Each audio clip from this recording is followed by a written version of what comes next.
قرآن کی سب سے بہترین تفسیر وہ ہوتی ہے کہ جو قرآن ہی سے کی جائے۔ دوسرا مرحلہ ہے کہ قرآن کی تفسیر احادیث سے کی جائے، جی، اقوال صحابہ سے کی جائے۔ صحیح۔ تیسرا مرحلہ ہے اقوال تابعین سے کی جائے۔ آج بھی بہت سارے لوگ ایسے ہیں کہ جو آج ہو رہا ہے، جو آج کی لغت ہے، جی، آج کی لغت کو دیکھ کے کہہ رہے ہوتے ہیں قرآن جب نازل ہوا تو اس کا یہی معنی تھا۔ لغتیں چینج ہوتی ہیں، لغتوں میں تغیر آتا ہے۔ تفسیر ایک وضاحت کا نام ہے، تفسیر رائے کا نام نہیں ہے کہ میں اپنی رائے کو اس آیت کے ضمن میں بیان کر دوں۔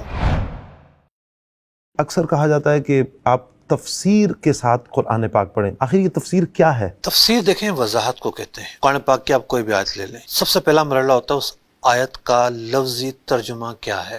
ایک لفظ کا ترجمہ کرنے کے لیے لغت دیکھنی پڑتی ہے، یہ دیکھنا پڑتا ہے کہ یہ ایک لفظ قرآن نے کیا ایک ہی معنی میں استعمال کیا ہے۔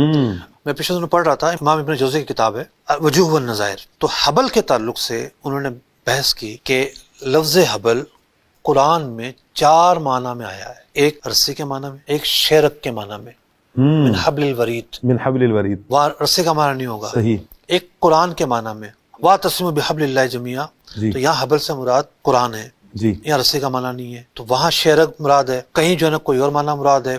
4 معنی میں خود قرآن میں استعمال ہوا ہے۔ جی، لغت بھی ایک سمندر ہے۔ بعض لوگوں کی عادت پتہ کیا ہے، جی، کاؤنٹر کے لیے میں نے ایک تفسیر پڑھی، میں ایک بڑے تحقیقی کتاب لکھ رہا تھا سود کے اوپر، اور اس میں ایک چیپٹر ہے آیات ربا کی تفسیر۔ تو ایک صاحب نے آج جو حالات ہیں نا، اس آیت کا پورا پس منظر آج کے حالات میں بیان کیا ہوا تھا، اور اس سے وہ دھوکا کھا گئے، غلط مسئلہ لکھ گئے، جو سود نہیں تھا اس کو سود ثابت کر دیا۔ تو آج بھی بہت سارے لوگ ایسے ہیں کہ جو آج ہو رہا ہے، جو آج کی لغت ہے، جی، آج کی لغت کو دیکھ کے کہہ رہے ہوتے ہیں قرآن جب نازل ہوا تو اس کا یہی معنی تھا۔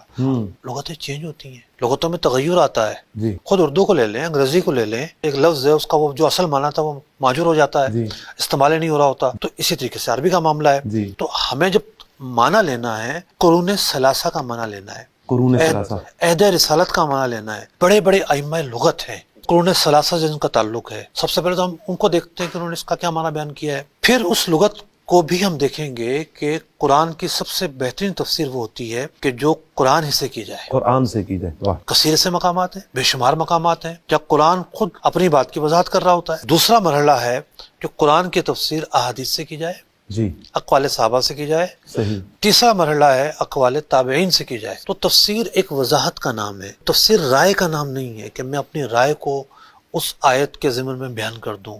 تفسیر ایک منقول چیز کا نام ہے کہ اس کے بارے میں خود قرآن نے کیا کہا، خود حدیث نے کیا کہا، صحابہ نے کیا کہا، تابعین نے کیا کہا، نقل کیا ہوا ہے۔